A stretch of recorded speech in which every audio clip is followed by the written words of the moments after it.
नमस्कार साथियों, सीबीएल में आपका स्वागत है और मैं हूं सीएम पटेल। हम चर्चा करने वाले हैं 11 जून से 17 जून तक जो भी समसामयिक घटनाएं हुई हैं, जो विभिन्न न्यूज़पेपर पत्रिकाओं से संकलित किए गए हैं, जिनसे आपकी प्री और मेंस दोनों एग्जाम में क्वेश्चन बन सकते हैं। तो आइए हम इस पर चर्चा करते हैं। तो राज्य व्यवस्था से संबंधित जो घटनाएं होंगी उनमें सबसे महत्वपूर्ण घटनाओं में से कुछ जो घटनाएं हैं उनको हमने शामिल किया है। सबसे पहली जो हमारी टॉपिक है इस पर हम चर्चा करेंगे। केंद्र सरकार ने जो आपके दलहन है, धान है या जिन्हें हम मोटे अनाज कहते हैं, इनका एमएसपी जो बढ़ाया है वो तय किया है और इसलिए चर्चा में है। तो इस पर हम चर्चा करेंगे। यहीं पर हम देखेंगे कि एमएसपी क्या होती है, एमएसपी कैसे तय की जाती है, एमएसपी तय करने के बाद जो कुछ समस्याएं आती हैं, मतलब क्या क्या चैलेंजेस हैं या इसकी सीमाएं हैं, उस पर हम चर्चा करेंगे। दूसरा है टॉपिक हमारा रेगमा, जो नागा हैं, जो स्वायत्त जो आपका परिषद है, जो उनके विकास के लिए परिषद बनाई जाती है। आप जानते हैं कि हमारे संविधान में 2 अनुसूचियां, मतलब 5th शेड्यूल और 6th शेड्यूल दिए गए हैं। आप जानते हैं 5th शेड्यूल में जो अनुसूचित क्षेत्र है, मतलब असम, मेघालय, मिजोरम, त्रिपुरा को छोड़कर बाकी जो राज्य हैं उनके जनजातीय क्षेत्रों के लिए विशेष प्रावधान किए गए हैं, है ना। और इससे संबंधित जो आर्टिकल है वो आर्टिकल 244 का क्लॉज 1 है। ऐसे ही 6th शेड्यूल है, इसमें कहा गया है सिर्फ 4 राज्य, असम, मेघालय, मिजोरम, त्रिपुरा, जिन्हें हम अमी मित्र के नाम से याद रखते हैं, या हम ऐसे भी याद रख लेते हैं ATMM, ठीक है, असम, त्रिपुरा, मेघालय और मिजोरम। तो इनके लिए विशेष प्रावधान किए गए हैं।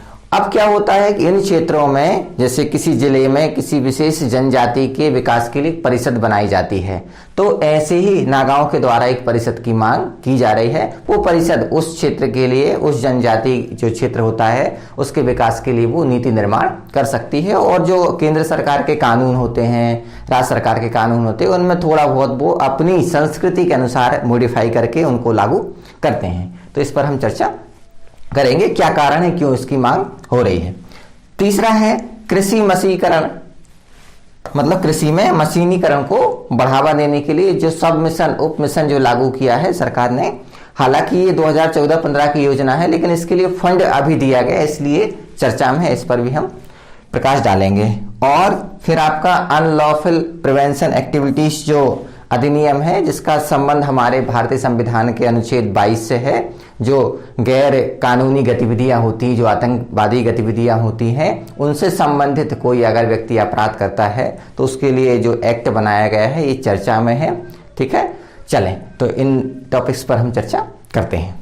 अब देखते हैं, सबसे पहला जो हमारा टॉपिक है कि केंद्र सरकार ने जो एमएसपी की घोषणा की है। तो सबसे पहली बात तो जो एमएसपी है वो होती क्या है। एमएसपी मतलब मिनिमम सपोर्ट प्राइस, जिसे हम बोलते हैं न्यूनतम समर्थन मूल्य। मतलब वह न्यूनतम मूल्य जिस मूल्य पर सरकार क्या करती है, किसानों से अनाज खरीदती है। इसमें एफसीआई की सहायता ली जाती है और सरकार एफसीआई के माध्यम से इस धन या अनाज की खरीदी करती है। तो एमएसपी क्या हो गई, वह न्यूनतम मूल्य है जिस मूल्य पर सरकार किसानों से अनाज खरीदती है, ठीक है।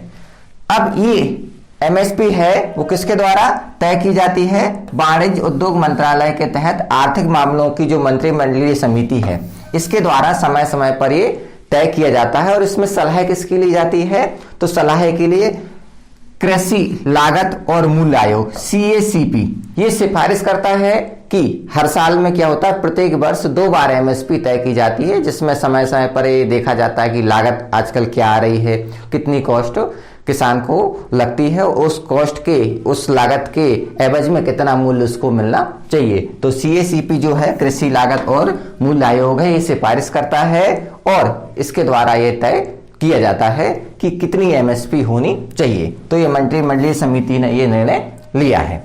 अब एमएसपी जो है, एमएसपी किस लागत पर तय की जाए, तो तय किया गया है 2018 का 19 का जो केंद्रीय बजट था, इसमें घोषणा की कि जो लागत होगी उसका 1.5 गुना कम से कम एमएसपी तय किया जाएगा। उदाहरण के लिए, अगर 1 क्विंटल अनाज में किसान को 100 रुपए की लागत आती है, तो उसे कम से कम 150 रुपए में खरीदा जाएगा। अगर मार्केट में 150 से कोई कम खरीदता है तो सरकार 150 रुपये में उस अनाज को खरीदेगी। तो इसको 1.5 गुना 2018-19 के बजट में घोषणा की गई थी।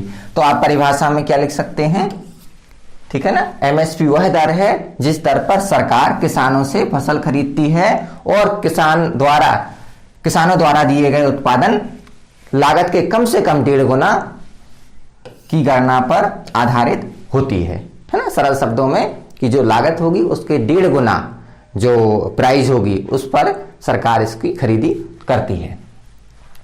आगे देखें, एमएसपी जो है ना, कृषि लागत और मूल्य आयोग मतलब सीएसीपी की सिफारिश पर वर्ष में 2 बार तय की जाती, हमने अभी चर्चा की है। जो सीएसीपी क्या है, एक वैधानिक निकाय है जो खरीफ और रबी 2 प्रकार की फसलें होती हैं और तीसरी भी होती है, इसे हम जायद फसल कहते हैं।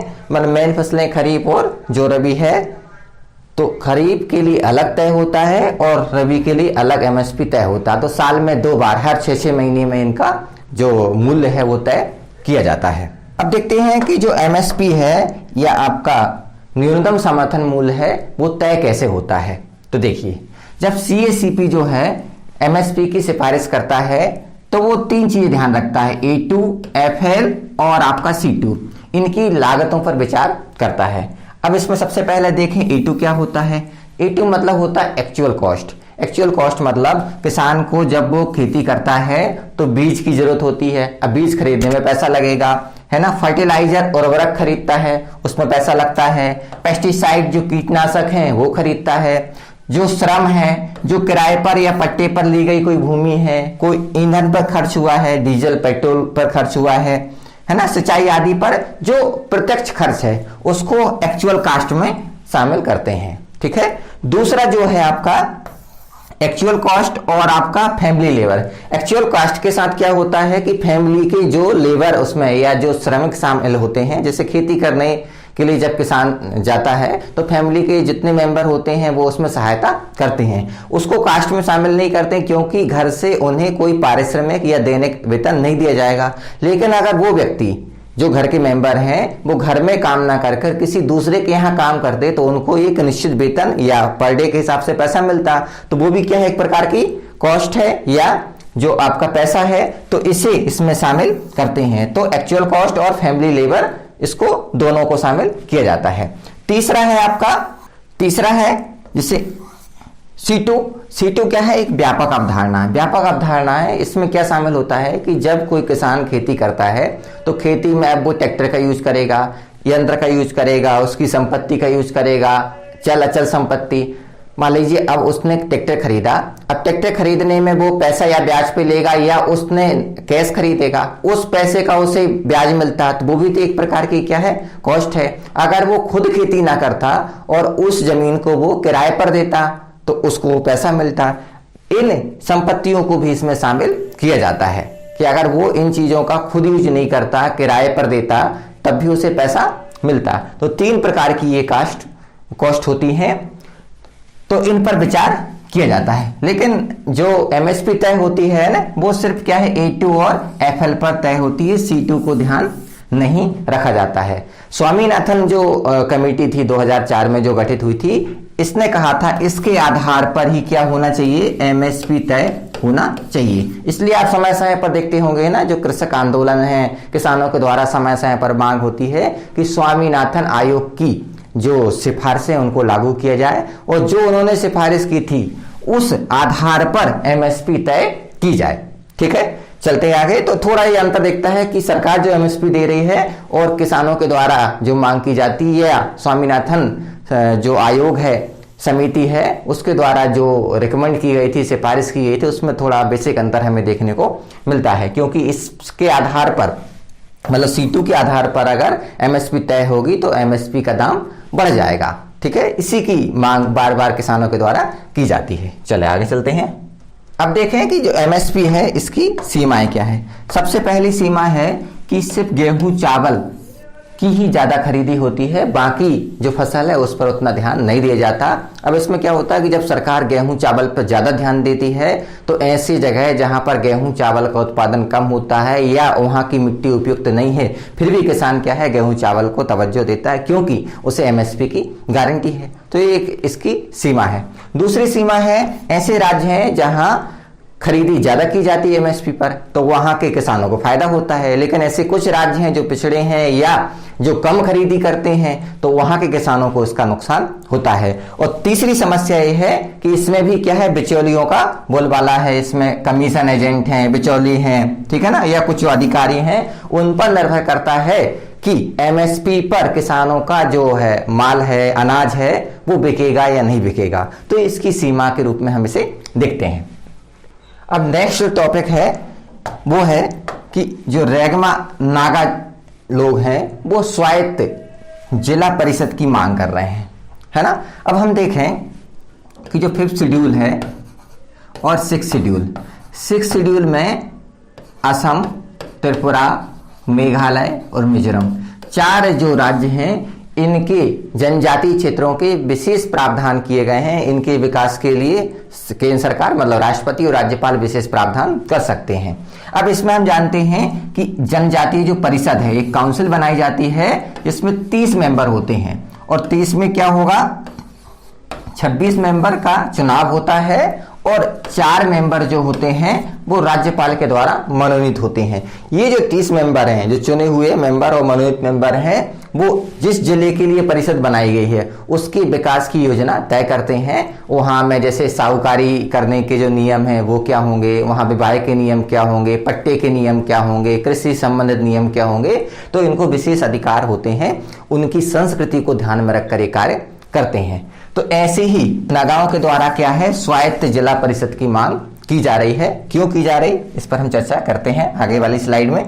केंद्र सरकार ने क्या किया है, कार्बी आंगलोंग जो ऑटोनोमस काउंसिल है, आपकी नॉर्थ कछार हिल्स जो काउंसिल है, ये आपकी जो बोडोलैंड क्षेत्रीय या टेरिटोरियल काउंसिल है, इनको क्या कर दिया है, क्षेत्रीय परिषदों में बदल दिया है। मतलब पहले जो ऑटोनोमस काउंसिल थी, अब उन्हें रीजनल या क्षेत्रीय काउंसिल में तब्दील किया है, बदला है।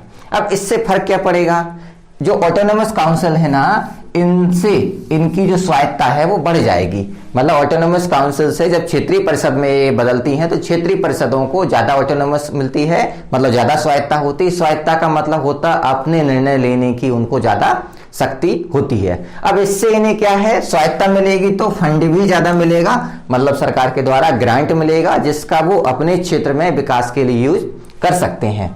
अब इसमें समस्या क्या है कि जो रेगमा आदिवासी है वो कह रहे हैं कि हमारा जो क्षेत्र था, अब वो क्षेत्र क्या है, इनके अंतर्गत आ जाएगा और हमारी जो कल्चर के हिसाब से जो हमारा डेवलपमेंट होना चाहिए, है ना, वो नहीं हो पाएगा। अगर आप हमारे कल्चर को बचाना चाहते हैं तो हमारे लिए अलग, रेगमा के लिए अलग क्या है, ऐसी काउंसिल, स्वायत्त काउंसिल बनाई जाए। जो जिला स्वायत्त परिषद हैं उनका हम देखें तो 4 राज्य हमने भी चर्चा की, असम, मेघालय, त्रिपुरा और मिजोरम में इनके विशेष प्रावधान का विशेष प्रशासन का प्रावधान किया गया है। और 2 आर्टिकल संबंधित इसमें, आर्टिकल 244 का आपका जो दूसरा क्लॉज है और अनुच्छेद आपका 275, इनके तहत विशेष प्रावधान किए जाते हैं।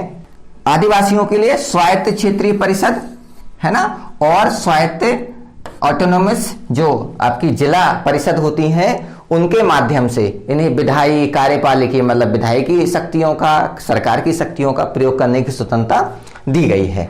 ठीक है। अगर हम वर्तमान की बात करें तो 6वीं अनुसूची में जो 4 राज्य हैं, असम, मेघालय, मिजोरम, उत्तर त्रिपुरा, 10 स्वायत्त क्या है, जिला परिषदें शामिल हैं। पहले इनसे क्वेश्चन भी बनते थे कि कौन सी जो जिला परिषद है वो किसमें शामिल है, लेकिन अब इनसे क्वेश्चन नहीं बनते हैं। अब सबको मालूम कि सबको याद है, इनको चाहो तो आप एक बार देख सकते हैं।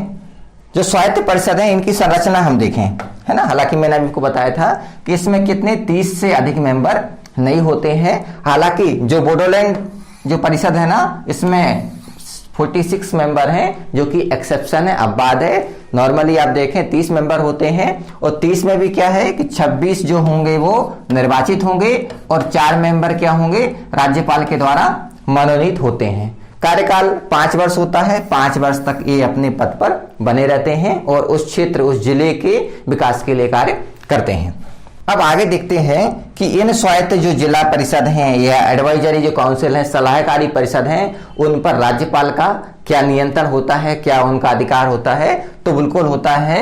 इनको स्वायत्तता दी गई है, लेकिन ये राज्य के अधीन ही है ना, राज्य के अंदर है, तो राज्य सरकार के अधीन रहकर कार्य करते हैं।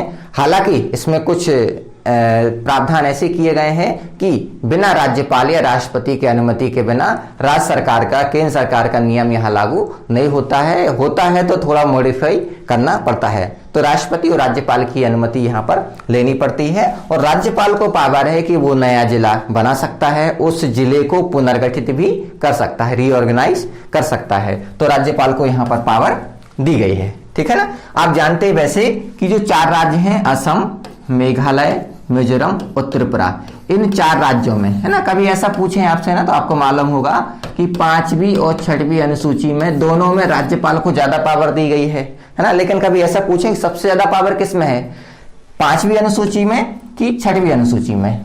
तो आपको मालूम है 6वीं अनुसूची में राज्यपाल को, मतलब असम, मेघालय, मिजोरम और त्रिपुरा में ज्यादा पावर है। और कभी थोड़ा और यूपीएससी में कभी ऐसा पूछे, है ना, और टफ बनाए क्वेश्चन को कि असम, मेघालय, मिजोरम और त्रिपुरा में सबसे ज्यादा पावर किस राज्य के राज्यपाल को होती है? तो असम के राज्यपाल को ज्यादा पावर दी गई है, ठीक है। हालांकि ये पॉलिटी में आप पढ़ते हैं, आपको जानकारी होगी। चलते आगे। इन क्षेत्रों में केंद्र और राज्य का कानून लागू होगा कि नहीं होगा? ठीक है, केंद्र का कानून और राज्य का दोनों का लागू होगा, लेकिन राष्ट्रपति और राज्यपाल की यहाँ पर अनुमति लेनी पड़ती है। वो चाहे तो इसमें थोड़ा बहुत इसमें बदलाव करके या तो उस कानून को एज इट जैसा का वैसा लागू कर सकते हैं या उसमें थोड़ा बहुत चेंजेस करने के साथ उसमें लागू किया जा सकता है, ठीक है। तो डिपेंड करेगा, राष्ट्रपति और राज्यपाल की अनुमति यहाँ पर लेनी पड़ेगी। कानून लागू होंगे लेकिन राष्ट्रपति और राज्यपाल की अनुमति यहाँ पर अनिवार्य है। अब देखें आप कि जो परिषदें हैं इनको शक्तियां कौन कौन सी दी गई हैं? तो इनको दीवानी और आपराधिक दोनों प्रकार की जो न्यायिक शक्तियां हैं वो यहाँ पर दी गई हैं। दीवानी आप समझते हैं सिविल न्यायालय की शक्तियां, और आपराधिक जो आपकी क्रिमिनल पावर होती हैं, क्रिमिनल कोर्ट की पावर, दोनों पावर यहाँ पर दी गई हैं। उदाहरण आप देखें, गांव में अदालतों की स्थापना इनके द्वारा की जा सकती है, जो क्या करेगी, गांव स्तर पर जो आपके विवाद होते हैं उनका निपटारा करते हैं। लेकिन इनका जो नियंत्रण है वो संबंधित हाई कोर्ट या उच्च न्यायालय के अधिकार क्षेत्र में आता है। इसका मतलब ये है कि हाई कोर्ट के अधीन रहकर, हाई कोर्ट की जो गाइडलाइन है उसके अधीन रहकर ये कार्य करेंगे। ऐसा नहीं कि हाई कोर्ट अलग निर्णय दे रहा है और किसी ग्राम का जो न्यायालय है वो अपना अलग निर्णय सुना रहा है, तो उसके अधिकार क्षेत्र में रहकर ये कार्य करेंगे, ठीक है। अब हम देखें कि रेगमाओं के द्वारा क्या तर्क दिए जा रहे हैं कि उनके लिए जो क्षेत्रीय या स्वायत्त जिला परिषद है उसका निर्माण किया जाए। 1951 के पहले हम देखें तो 2 हिल्स, एक आपकी रेगमा हिल्स जहां पर रेगमा जो नागा हैं, जो नागालैंड में निवास करते हैं उनमें से कुछ लोग वो निवास करते थे, और मिकिर हिल्स में क्या थे कि मिकिर जो जनजाति वो निवास करती थी। अब क्या हुआ, 1951 के बाद इन दोनों को मिलाकर जो कार्बो आंगलोंग जो परिषद है उसका गठन कर दिया गया। अब उसका गठन करने के बाद क्या हुआ कि जो आपके रेगमा जो हिल्स थी उसके कुछ नागा, आगे जब हम पढ़ते हैं 1963 में जब नागालैंड का गठन हुआ तो कुछ नागा कहाँ चले गए, मतलब नागालैंड में शामिल हो गए, कुछ जो बच गए वो असम में शामिल हुए, असम में रहे या बचे रहे। अब असम में जो बचे रहे उनको कार्बो जो आंगलोंग जो परिषद है उसमें शामिल कर लिया गया। अब इसकी जो संख्या है वो लगभग 12 लाख है, और इसमें 3 जो लाख हैं वो कार्बो लोग हैं, बाकी जो मेंबर हैं या बाकी जो लोग हैं वो गैर कार्बो हैं। अब इसमें क्या होता है, जब कार्बो जो आंगलोंग परिषद है ये जब कार्य करती है तो नागा कहते हैं कि हमारी जो कल्चर है उसके अकॉर्डिंग काम नहीं करती है और हमें रिप्रेजेंट भी नहीं करती है, क्योंकि हमें जो रिप्रेजेंट करेगा वो हमारे लोगों में से होना चाहिए, तभी वो हमारे लिए कार्य करेगा, ठीक है ना। तो इसको हम देखते हैं। अब देखते हैं हम इसको, आप मैप के माध्यम से देखेंगे। ये 2 हिल्स थी आपकी, ये मिकिर हिल्स जहां पर मिकिर जनजाति निवास करती थी, और आपकी जो रेगमा नागा हिल्स है जो जहाँ पर नागालैंड या नागा जो जनजाति है वो निवास करती थी। अब क्या हुआ कि 1951 में इन दोनों को कार्बो जो आंग्लोंग स्वायत्त परिषद है उसमें मर्ज कर दिया। बाद में क्या हुआ 1963 में इसमें से कुछ लोग कहाँ, इससे जब 1963 में नागालैंड बढ़ता है या नागालैंड का निर्माण होता है तो नागालैंड में चले जाते हैं नागा, और बाकी जो बचे वो कहाँ रह गए, असम में। तो जो असम वाले जो क्षेत्र जो बचा था वो किसका पार्ट हो गया, वो कार्बी जो आंग्लोंग परिषद है उसमें वो शामिल हो गए। मतलब अब नागा कहते हैं कि हम कार्बी आंग्लोंग जो परिषद है उसमें शामिल है, लेकिन हमारी कल्चर अलग है, हमारी संस्कृति जो है वो अलग है, हमारी संस्कृति के हिसाब से हमारा विकास होना चाहिए, तो हमारे लिए एक अलग परिषद बनाया जाए। और संख्या भी जो मैंने आपको बताया कि टोटल संख्या 12 लाख है, 12 में से क्या है कार्बी कितने लोग हैं, सिर्फ 3 लाख हैं, बाकी क्या है गैर कार्बी है। नागा की संख्या हालांकि कम है लेकिन फिर भी ये अपने लिए स्वायत्त परिषद की मांग कर रहे हैं। चलिए नेक्स्ट टॉपिक हम चर्चा करते हैं कृषि मशीनीकरण योजना पर जो उप मिशन पर फंडिंग या सरकार के द्वारा धनराशि जारी की गई है, इसके कारण ये चर्चा में, हालांकि 2014-15 में इसकी शुरुआत की गई थी। कृषि मशीनीकरण का मतलब ये हुआ कि कृषि में मशीनों के प्रयोग को बढ़ावा देना। जैसे ही कृषि में मशीनीकरण बढ़ता है तो क्या होता है, कृषि की जो लागत है वो कम हो जाती है, समय की बचत होती है, इससे लागत कम होता है, समय की बचत होती है, उत्पादन या जो आपका लाभ है वो दोनों बढ़ जाते हैं। तो अंततः जो किसानों को लाभ है वो बढ़ जाता है। अब इससे 2022 तक हमें किसानों की आय को दुगना करना है, उसमें सहायता मिलेगी। और इसके अलावा भी जो हमारा प्राइमरी सेक्टर या कृषि क्षेत्र है उस पर आप जानते हैं कि 50% से अधिक लोग डायरेक्ट उस पर निर्भर हैं, जबकि जीडीपी में इसका योगदान 15% तक जाता है। अब अगर हम इनडायरेक्ट कहें तो 70% लोग शामिल हैं, तो इतनी बड़ी आबादी का जीडीपी में 15% योगदान है मात्र। तो कैसे इस दबाव को कम किया जाए और उनका योगदान बढ़ाया जाए। ठीक है, जब 15% से जैसे ही योगदान बढ़ेगा तो हमारे जीडीपी में इसका भाग या कंट्रीब्यूशन बढ़ेगा। इसका कंट्रीब्यूशन बढ़ेगा तो ऑटोमेटिक हमारी अर्थव्यवस्था का विकास होगा, अर्थव्यवस्था का विकास होगा तो देश का विकास होगा। ये सर्किल हम पढ़ते हैं। चले आगे चर्चा करते हैं इस पर। अब देखते हैं इसमें क्या क्या शामिल है, कौन कौन से बिंदु हैं। सबसे पहले तो कृषि और किसान कल्याण मंत्रालय ने कब 2014-15 में इसको लॉन्च किया था। इसमें क्या है कि जो पूर्वोत्तर राज्य हैं, ठीक है ना, उनके लिए सब्सिडी ज्यादा है। पूर्वोत्तर के अलावा जो अन्य राज्य हैं वहां पर ये 40 से 50% तक सब्सिडी है आपकी कृषि या जो आप कृषि में प्रयोग होने वाले जो यंत्र हैं, मशीन है उनके लिए। और जबकि हम पूर्वोत्तर राज्य में देखें तो ये 100% तक है, लेकिन उसकी एक सीमा है कितनी, 1,25,000। ठीक है, जैसे मान लीजिए आपने 4 लाख का कोई है ना ट्रैक्टर या मशीन खरीदी। अब उसमें ऐसा नहीं कि 100% यहां पर आपको सब्सिडी मिल जाएगी। इसमें मैक्सिमम कितना 1.25 लाख, मतलब 1.25 लाख रुपए इसमें से रिड्यूस हो जाएगा। ठीक है ना। और अन्य राज्यों में देखें हम तो ये कितनी है 40 से 50%। कृषि मंत्रालय ने क्या किया है, CSC मतलब कस्टम हायरिंग सेंटर, ठीक है ना, एक इसकी शुरुआत की है। इसमें क्या होगा कि कस्टम हायर जो सर्विस है इसके माध्यम से जो लोग कृषि में मशीनीकरण का यूज करना चाहते हैं, उनके पास खुद की मशीन नहीं है, तो वो क्या कर सकते हैं, इस पर अप्लाई करेंगे। हमें 3 दिन के लिए ट्रैक्टर चाहिए, ठीक है ना। अब ये क्या करेगा, कस्टम हायरिंग सेंटर है, 3 दिन के लिए आपको ट्रैक्टर उपलब्ध कराएगा, उसका जो भी रेंट होगा वो किसान देगा। लेकिन खरीदने में जो व्यक्ति सक्षम नहीं था वो अपने यूज के लिए ट्रैक्टर के लिए या जो भी अन्य उपकरण है वो हायर कर सकता है ना, ऑन रेंट पर, किराए पर। ठीक है, तो ये सुविधा उपलब्ध कराई जाएगी कस्टम हायर सेंटर के माध्यम से। इसका हम उद्देश्य देखें तो उद्देश्य क्या है, सबसे पहली बात तो हमारे भारत में आप जानते हैं सर्वाधिक क्या है, सीमांत किसान है, मतलब जिनके पास 2 हेक्टेयर से भी कम जमीन है। अब ऐसे में क्या होता है कि कृषि की लागत क्या होती है, बढ़ जाती है, ठीक है ना। और ऐसे लोग क्या है, सारी मशीनें खरीद भी नहीं पाते हैं, तो मशीनें भी नहीं है, आपका जमीन का जो एरिया है वो भी कम है, इसलिए इनकी लागत ज्यादा होती है। लागत ज्यादा होने के कारण इनका जो लाभ है वो नहीं बढ़ पाता है।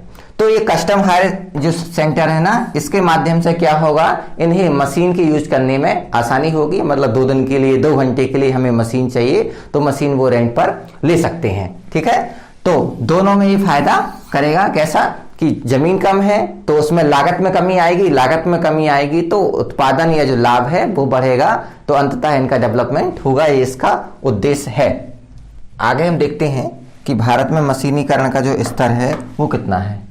तो पंजाब, हरियाणा जो राज्य है ना, यहाँ तो हम देखते हैं, यूपी भी इसमें शामिल है, कि यहाँ पर स्तर ठीक ठाक है 40 से 45%, लेकिन विकसित देशों की तुलना में देखें तो ये भी ठीक नहीं है। और अन्य राज्यों में हम जाएं, खासकर पूर्वोत्तर राज्यों में, तो संख्या और नगण्य है, मतलब बहुत ही मशीनों का कम यूज होता है। जबकि हम जो विकसित देश हैं वहां देखें, जैसे सबसे पहले हम देखें यूएसए, तो देखिए 95% वहां पर मशीनीकरण है। आप ब्राजील को देख लें तो 75% है, आप चाइना को देखें 57% है। तो मशीनीकरण की जो स्तर है उसमें हमारे जो डेवलप्ड स्टेट हैं या विकसित राज्य हैं वो भी कम है।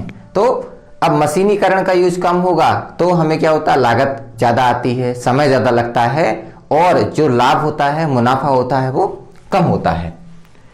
चलें आगे चलते हैं। आवश्यकता अधिक हो जाती है। ठीक है, दूसरा जो ग्रामीण युवा हैं जो उतने एक्सपर्ट नहीं हैं, उनको क्या है, कृषि में अधिक लाभ मिलता है, आसानी होती है उन्हें करने में। ठीक है, ये आकर्षक पेशा बन जाता है, क्योंकि आपको जब मशीन का यूज करते हैं तो सुलभता होती है, सरलता होती है, खेती करने में ज्यादा परेशानी नहीं होती है। जल है, ऊर्जा संसाधन है ना, जो रिसोर्सेस हैं उनका सही से उपयोग हो सकता है। बीज और उर्वरक, कीटनाशक, इनका अनुकूलतम उपयोग होता है, क्योंकि जब बिना मशीन के, जैसे आप पेस्टिसाइड है या कीटनाशक इसका उपयोग करते हैं तो संभावना रहती है कि अधिक वेस्टेज हो, और जब मशीन के द्वारा आप कीटनाशक का छिड़काव करते हैं तो प्रॉपर तरीके से उसका छिड़काव होता है, और उसका जो यूज है ना, वो भी सिस्टमेटिक तरीके से होता है, वो बर्बाद नहीं होता है। तो ये इसके फायदे हैं, और साथ ही साथ क्या है, सतत विकास हेतु भी ये आवश्यक है मशीनीकरण का। ये निम्न फायदे हमने देखे। चलें नेक्स्ट टॉपिक देखते हैं हम। नेक्स्ट टॉपिक है हमारा अनलॉफुल एक्टिविटीज प्रिवेंशन एक्ट 1967, गैर कानूनी गतिविधि विरोधक या निरोधक अधिनियम। मतलब ऐसी गतिविधियां जो गैर कानूनी हैं उनके रोकने के लिए एक्ट लाया गया है।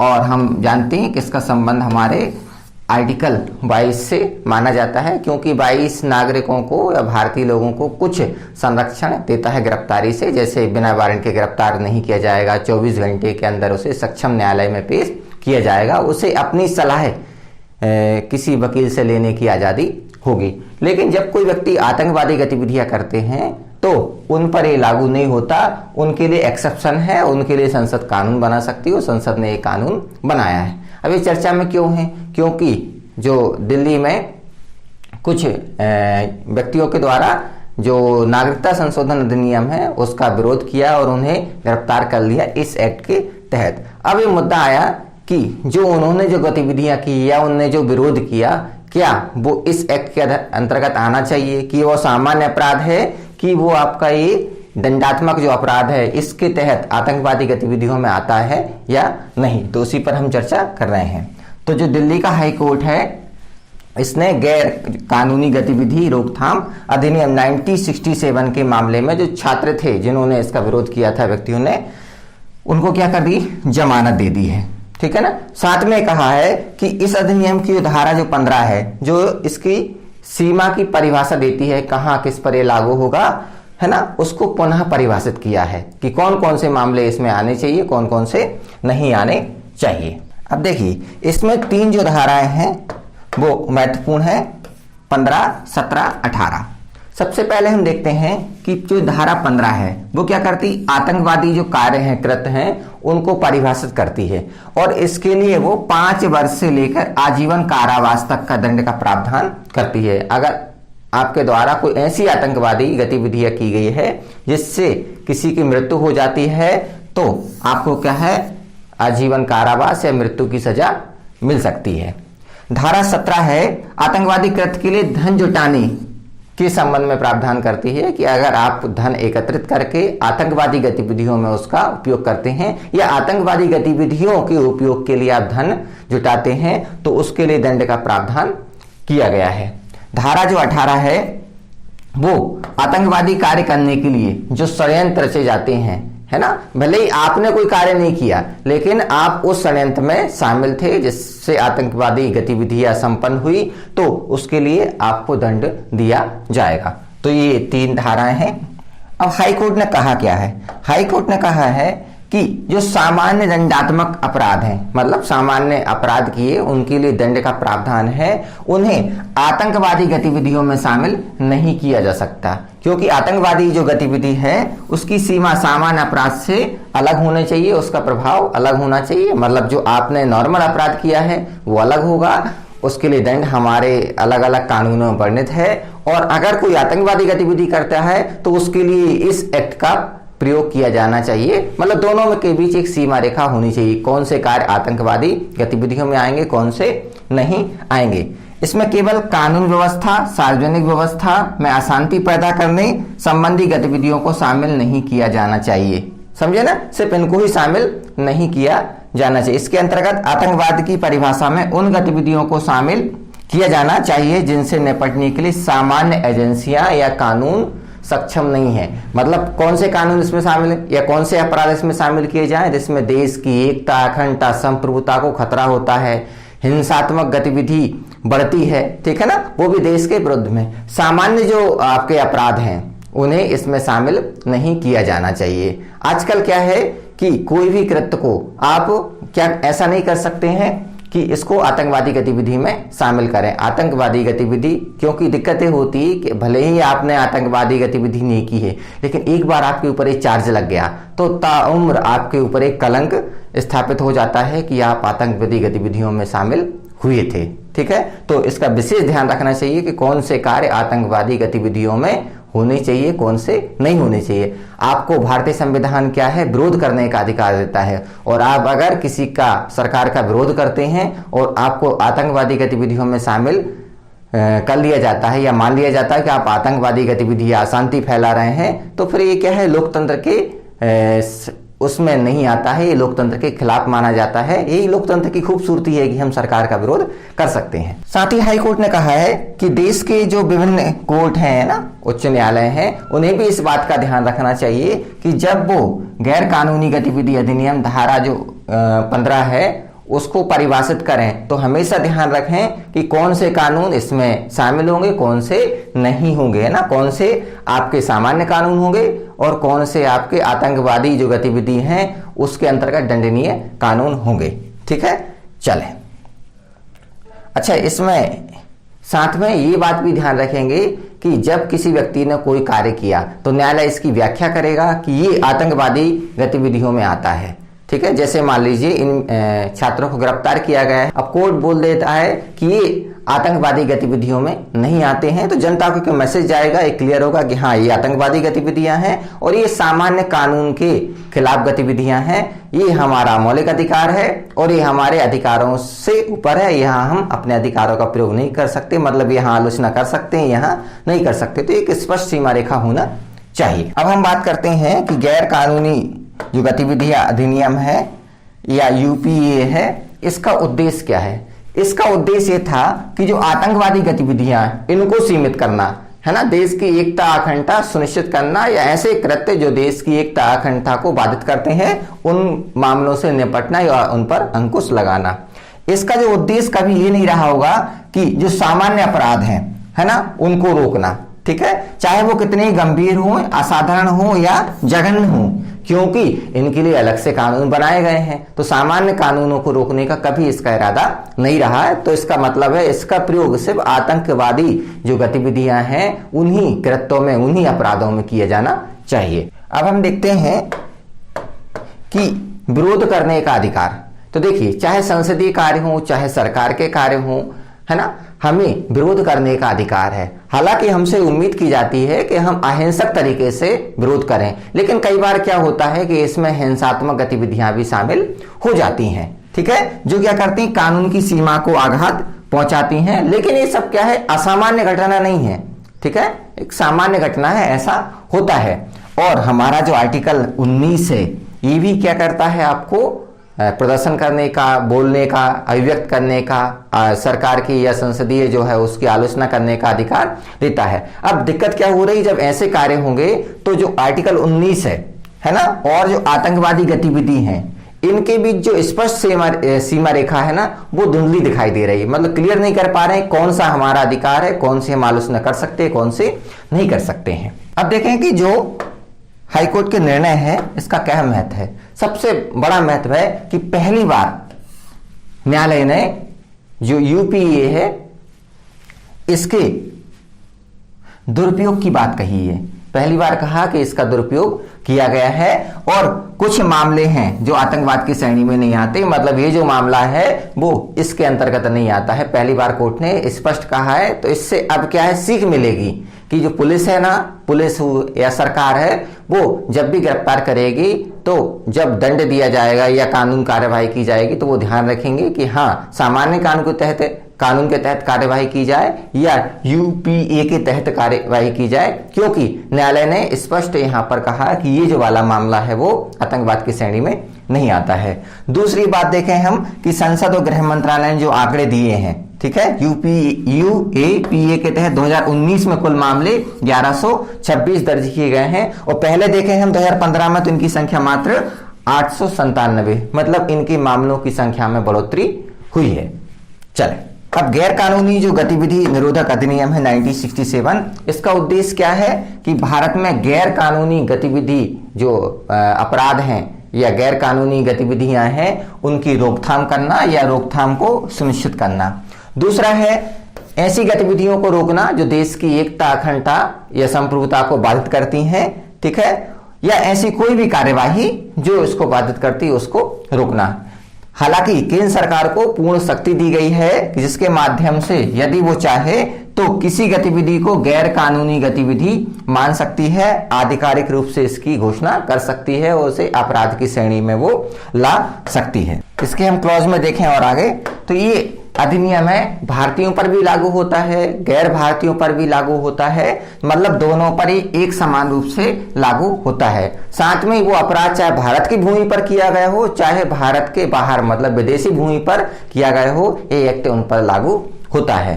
साथ ही यूएपीए के तहत जो जांच एजेंसी गिरफ्तार करके व्यक्ति को अधिकतम 180 दिनों तक रख सकती हैं और चार्जशीट क्या कर सकती है, दाखिल कर सकती हैं। अगर न्यायालय को लगता है, न्यायालय अगर अनुमति देता है तो इस अवधि को और भी बढ़ाया जा सकता है ना, मतलब 6 महीने से ज्यादा भी इनको गिरफ्तार करके रखा जा सकता है। अब इस अधिनियम में क्या हुआ कि 2019 में कुछ बदलाव किए गए। बदलाव में पहले देखें कि इसमें पहला जो बदलाव है, पहले क्या होता था, आतंकवाद का जो मुकदमा था, जो आरोप था, वो किसी संस्था पर लागू होता था या संस्था के खिलाफ चार्जशीट दाखिल की जाती थी कि ये संस्था ने अपराध किया है। लेकिन अब किसी एक व्यक्ति विशेष पर भी ये मुकदमा दायर हो सकता है। ये पहला इसमें बदलाव किया गया है। दूसरा बदलाव है कि जो राष्ट्रीय जांच एजेंसी है मतलब NIA है, इसके जो डायरेक्टर हैं उनको संपत्ति की जब्ती या कुर्की करने की अनुमति या मंजूरी दी गई है। अपराधी की संपत्ति को वो कुर्क कर सकते हैं। तीसरा इसमें चेंज है कि NIA के इंस्पेक्टर या उससे ऊपर के जो रैंक के अधिकारी होते हैं वो, राज्य में अगर हम देखें तो DSP और ASP है ना, DSP ASP या इससे ऊपर के रैंक के अधिकारी ये क्या कर सकते हैं, आतंकवादी संबंधी जो मामले होते हैं उनकी जांच कर सकते हैं। तो यहाँ पर ये बदलाव किए गए हैं 2019 के अधिनियम के माध्यम से। तो यहाँ पर हमारा जो समसामयिक घटनाएं थी जो पॉलिटी या राज व्यवस्था से संबंधित थी उन पर चर्चा की। तो आपको उम्मीद करता हूँ समझ में आया होगा। तो इनको प्रॉपर तरीके से आप संभाल कर रखें और जो भी इनमें करंट अफेयर में समसामयिक में ऐड होता है उसे इन्हीं नोट्स में हमेशा ऐड करते रहें। और इसमें खास करके कुछ फैक्ट हैं उनको आप ध्यान रखिए। प्री और मेंस में कहाँ से क्वेश्चन बन सकते हैं इस पर विशेष ध्यान रखते हुए आप पढ़ें। जब भी पढ़ें तो ये ध्यान रखें कि हाँ यहाँ से प्री में क्वेश्चन बनेगा और यहाँ पर मेंस। अब मिलते हैं अगले लेक्चर में, तब तक के लिए धन्यवाद। हाय, अगर आपको ये लेक्चर पसंद आया तो हमारे चैनल को सब्सक्राइब कीजिए और अगर आप यूपीएससी 2021 के प्रीलिम्स के लिए सीरियस हैं तो हमारा क्रैश कोर्स जरूर ज्वाइन कीजिए। कोर्स की डिटेल्स आपको हमारी वेबसाइट जिसका लिंक डिस्क्रिप्शन सेक्शन में होगा उस पर मिल जाएंगी। नहीं तो आप हमें कॉल कर सकते हैं नीचे दिए गए नंबर पर।